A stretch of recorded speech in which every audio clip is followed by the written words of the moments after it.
Semana do Natal começando complicada, hein?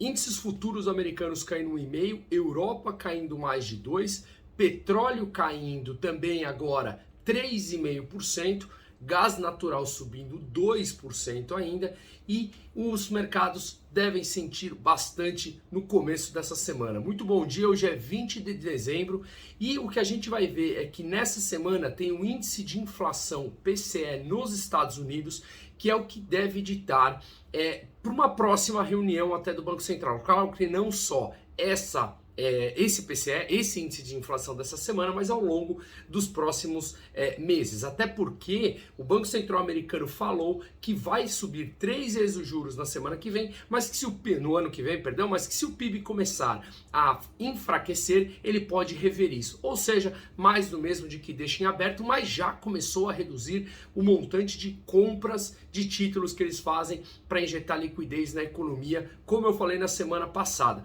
O Banco Central Europeu, a mesma coisa. Também falou que vai terminar em março o total de compras dele, que é o programa de recompra de bônus, de títulos, que chama PEPP, 1,85 trilhão de euros, termina em março, e que depois ele vai reduzir e vai comprar ainda 40 bilhões no próximo quadrimestre, depois 30 bi, depois 20 bi, e continua assim até onde for necessário. Agora, o que vem pesando nessa semana são as novas medidas de lockdown impostas em alguns países, como Dinamarca, Reino Unido, Alemanha, com novos casos da variante Ômicron, que ninguém ainda sabe se ela é apenas mais contagiosa ou se vai trazer mais riscos de vidas, ainda não se sabe, mas essas medidas levam o mercado a ficar mais ressabiado, e também essas medidas dos bancos centrais, como eu falei, que foram mais chamadas hawkish, ou seja, mais de aperto monetário, e o Banco Central inglês, que subiu na semana passada os juros. O americano, o inglês,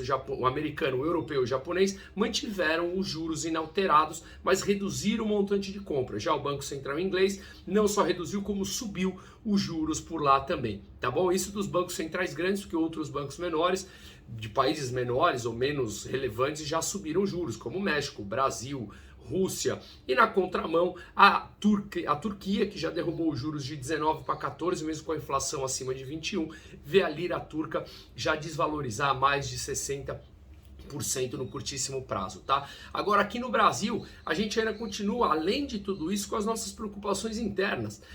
Lula podendo voltar, quem diria, né?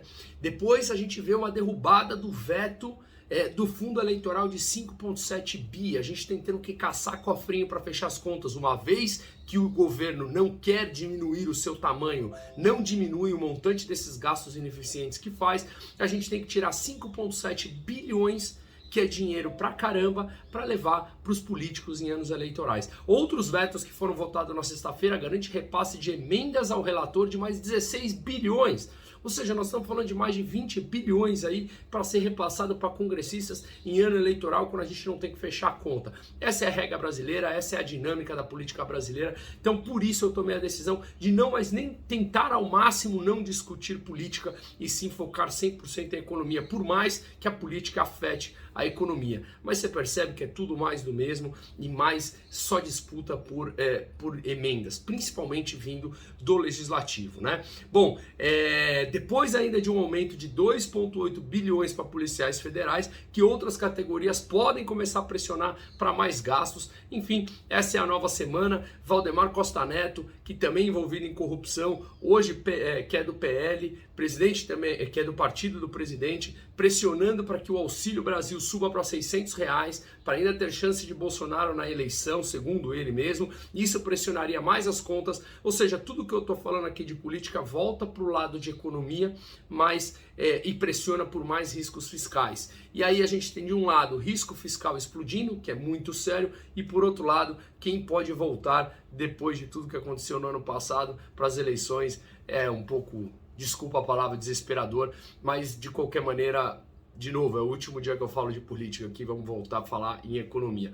Hoje tem a votação do orçamento de 2022, que também é super importante, sempre pressionado por mais gastos, e vamos ter uma semana que começa pressionada no mundo todo. Um ótimo dia a todos e um forte abraço.